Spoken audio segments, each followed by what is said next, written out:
ನನಗ ತುಂಬಾ ಬಾಳ ಬ್ಯಾಕ್ ಪೇನ್ ಇತ್ತು. ಇಲ್ಲಿ ಬಾಗಲಕೋಟೆ ಒಳಗ IDV ಆಯುರ್ವೇದಿಕ್ ಕ್ಲಿನಿಕ್ ಐತಿ, ಹೋಗ ತೋರಿಸ್ಕೊ ಅಲ್ಲ. ಎಲ್ಲ ಒಟ್ಟು ಬ್ಯಾಕ್ ಪೇನ್ ಅನ್ನೋದು ಹೊಳ್ಳಿ ಬಂದಿಲ್ಲ. ಅದಕ್ಕ 100% ಗುಣಮುಖ ಆಗೈತಿ. ನನ್ನ ಹೆಸರು ಬಸವರಾಜ್ ಅಂತ, ನಾನು ನವಲಗುಂದಿಂದ ಬಂದಿದ್ದೇನೆ. ನನ್ನ ವಯಸ್ಸು 24. ನನಗ ತುಂಬಾ ಬಾಳ ಬ್ಯಾಕ್ ಪೇನ್ ಇತ್ತು.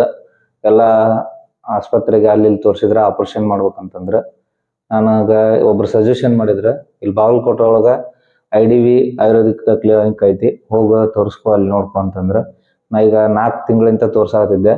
ಎಲ್ಲ 100% ಗುಣಮುಖ ಆಗೈತಿ. ನನಗ ಎಲ್ಲ ಒಟ್ಟು ಬ್ಯಾಕ್ ಪೇನ್ ಅನ್ನೋದು ಹೊಳ್ಳಿ ಬಂದಿಲ್ಲ. ಅದಕ್ಕ ನಾನು ಸರ್ಗೆ ಬಂದು ವಿನಂತಿ ಮಾಡ್ಕೊಂಡು ಏನ್ ಮಾಡಿದೆ, ಭಾಳ ತ್ರಾಸ ಐತ್ರಿ ನನಗೆ, ಇಷ್ಟೆಲ್ಲ ಭಾಳ ಇದಾಗೈತಿ ಅಂತಂದು ನಾನು ಮಾಡ್ತೀನಿ, ಸ್ವಲ್ಪ ನೀನು ಅದ್ರ ಪ್ರಕಾರ ನೀನು ನಿಯಮಾನುಸಾರ ಪಾಲಿಸ್ಬೇಕಾಗತ್ತೆ ಅಂತ ಹೇಳಿದ್ರೆ ನಾನು ಪಾಲಿಸಿದೆ. ಅದೇ ರೀತಿ ನನಗೆಲ್ಲ ಆರಾಮಾಗೈತೆ. ಅದಕ್ಕೆ ಸರ್ಗೆ ಏನು ಮಾಡಿದ್ದಕ್ಕೆ ತುಂಬ ಧನ್ಯವಾದಗಳು ಹೇಳಬೇಕು ಅಂತ ಬಂದಿದ್ದೆ.